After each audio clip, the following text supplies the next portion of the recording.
Muy buenos días desde Melon Bites.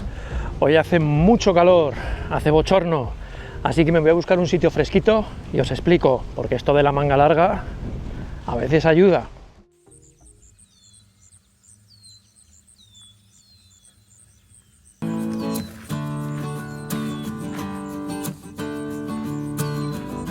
Muy buenos días desde Melon Bites. Algunos pensaréis que llevo manga larga porque estoy aquí en el norte y el tiempo es como es, brisa, fresco, lluvia. Realmente llevo manga larga todo el año, todas las condiciones, todas las circunstancias y principalmente por tres razones que ahora te explico. Empecé a utilizar manga larga ya hace unos años en la Sierra de Guadarrama, concretamente en La Pedriza. Incluso haciendo a partir de mayo mucho calor, me di cuenta de tres cosas. La primera de ellas es que en lugar de darme más calor, lo que hacía era protegerme del sol. Y me protegía del sol de la forma más básica, que es que el sol no te dé directamente en la piel. Por eso un factor importante es que tenga una especie de tratamiento ultravioleta, UV, para que los rayos más dañinos del sol no nos den directamente. Y en esto incluyo sombreros, gorras y si vais a estar mucho tiempo a horas intermedias del día, incluso pantalones largos. Suena esto muy descabellado cuando lo que queremos es ir en manga corta o sin camiseta incluso y que nos dé el sol todo lo que tenga que dar. A ver, si eso ocasionalmente vale, pero si vamos a estar mucho tiempo, ojito y cuidadito con el sol. Pero no solo esta manga larga me protegía del sol, sino que me protegía también de la temperatura. Y esto que sí que suena un poquito más complejo, pero pensarlo. Cuando el sol incide directamente en nuestra piel, puede que sudemos y esto tapone nuestros poros. Esto es como cuando te pones una sombrilla.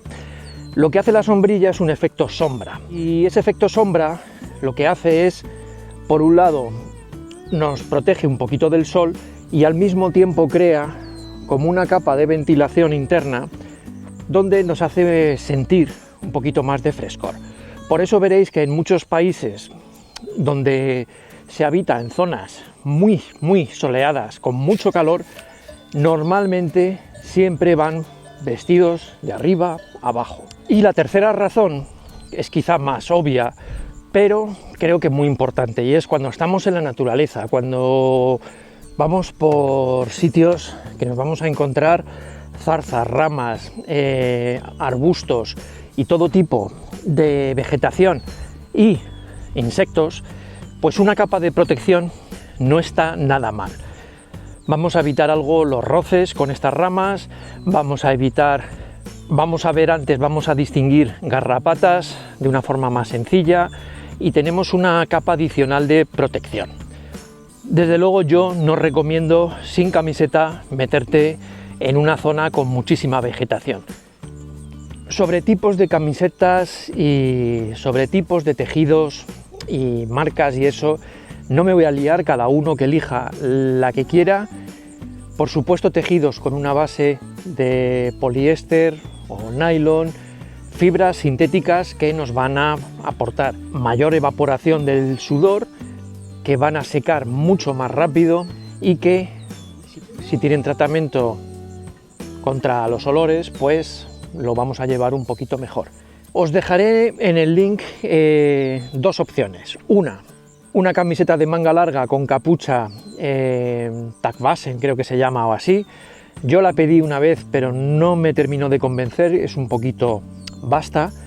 Quizá estoy acostumbrado a otra que os pongo, que es la Capilén de Patagonia, que si buscáis un poco no es tan cara como parece. Pero cuando te acostumbras a ese tejido, por lo ligero que es, lo elástico, la sensación que da térmica, es excepcional.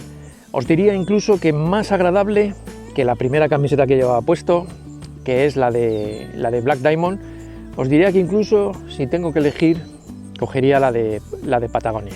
Nada más, que os protejáis del calor y que nos vemos en el próximo vídeo.